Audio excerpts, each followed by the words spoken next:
Welcome back to our channel. అందరూ ఎలా ఉన్నారు? బాగున్నారా అండి? ఎండలు అయితే అసలు మామూలుగా లేవండి. అసలు గాలుపులు ఈ చెవికి వెయ్యమని వస్తుంది. మామూలుగా ఎండలు లేవు. జూన్ నెల ప్రారంభమైనా ఇంకా ఎండలుగానే ఉన్నాయి. అలాగే మా పెరట్లో నిమ్మ మొక్క అయితే ఈ సంవత్సరం నిమ్మకాయలు కాసిందండి. 3 సంవత్సరాల కిందట కాసింది, మళ్ళీ ఆపేసింది, మళ్ళీ ఈసారి మళ్ళీ కాయలు ఇస్తుంది. మా మామిడి చెట్టు అండి ఇది.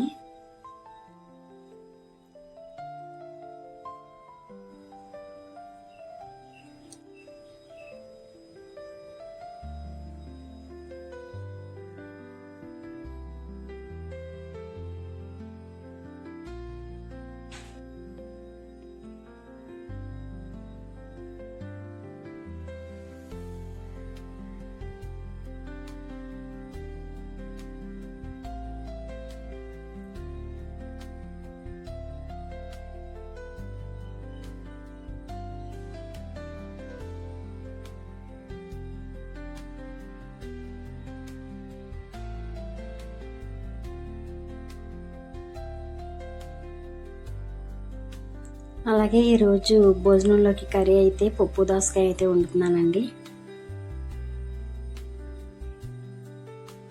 కుక్కర్లో ఆల్రెడీ పప్పు కడిగి వాటర్ పోసి పక్కన పెట్టాను.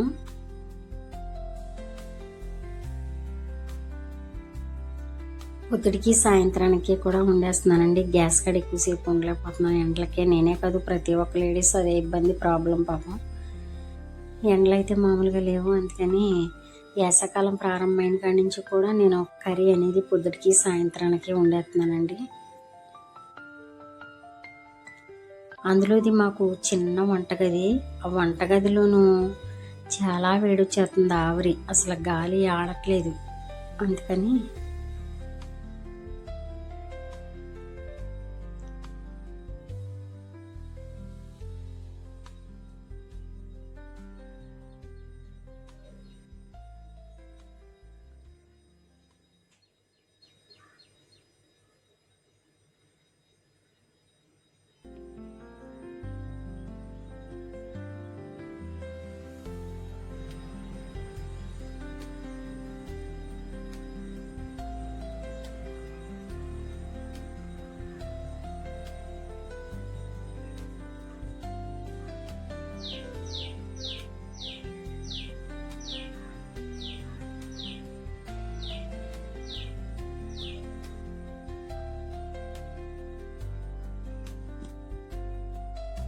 తగినంత పసుపు వేసుకున్నానండి.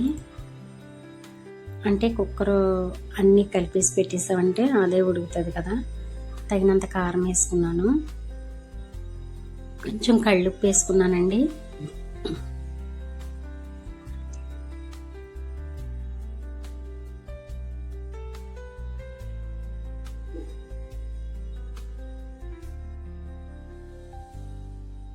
పప్పు టేస్టీగా ఉండాలంటే, గుజ్జుగా మెత్తగా ఉడకాలంటే కొంచెం ఆయిల్ అనేది పోసుకోవాలండి.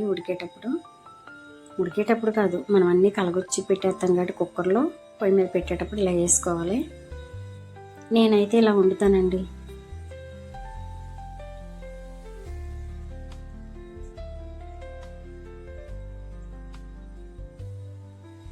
మా ఆయన గారు అయితే కుక్కర్ మూత పెట్టారు. ఎందుకంటే నాకు కుక్కర్ వాడటం పెద్ద రాదండి, నిజం చెప్తున్నాను. విడ్డూరం అనుకోవచ్చు మీరు. ఏ పనైనా ఈజీగా చేస్తాను తప్ప ఈ కుక్కర్ అనేటప్పటికీ నాకు భయం, అదొక భయం ఉండిపోయింది మనసులో.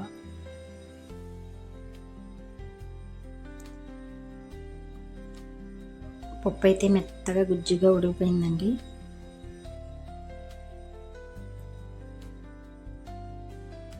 ఈ వేసవకాలం ఇవే బెటర్. పప్పు, దోసకాయ పప్పు, అనపకాయ, చింతపండు చారు, సాంబార్ ఇవే బాగుంటాయి. మనుషులకి తేలిగ్గా ఉంటుంది. పప్పు అయితే తాలింపు పెడుతున్నానండి. ముందుగా ఎల్లుల్లి రొబ్బలు అయితే వేసుకున్నాను. అలాగే మన ఛానల్ ఎవరైనా కొత్తగా చూసినట్టయితే ప్లీజ్ అండి ఛానల్ సబ్స్క్రైబ్ చేసి వీడియోకు చిన్న లైక్ చేయండి. అలాగే కరివేపాకు, ఎండుమిరకాయ, జీలకర్ర, ఆవాలు కూడా వేసుకుంటున్నానండి అదే పప్పులో.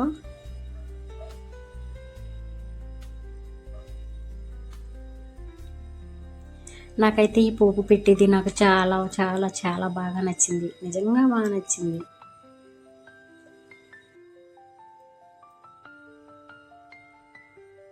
తాలింపు వేసేసుకుందామండి పప్పులో.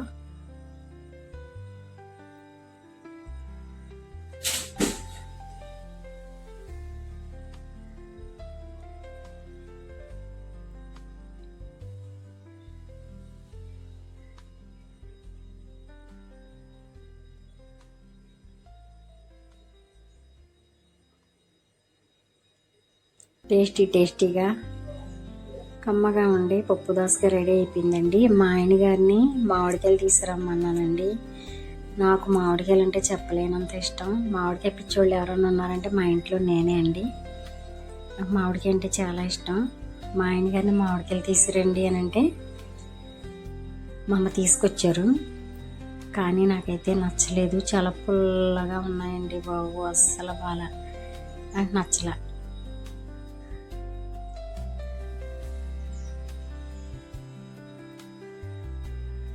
కాయ అయితే పైకి చూడటానికి బాగానే ఉంది, ఆయనకి మాత్రం ఏం తెలుసు ఇలా ఉంటాయని. రసాల కాయలే అని తీసుకొచ్చారు, కానీ అవైతే చాలా పులుపు రెడ్డు బాబాయ్.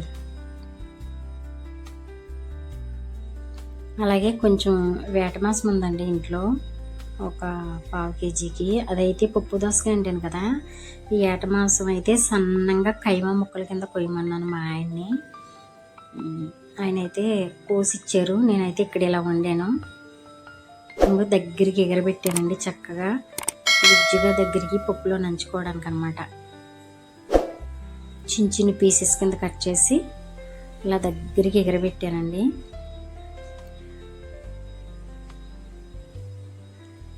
చాలా బాగా కుదిరింది కూడా. అలాగే లాస్ట్లో కొంచెం కరివేపాకుతో గార్నిష్ చేశాను. చక్కగా పప్పు వేసుకుని 2 ముక్కలు వేసుకుని నంచుకుని తినేసారు అందరూ.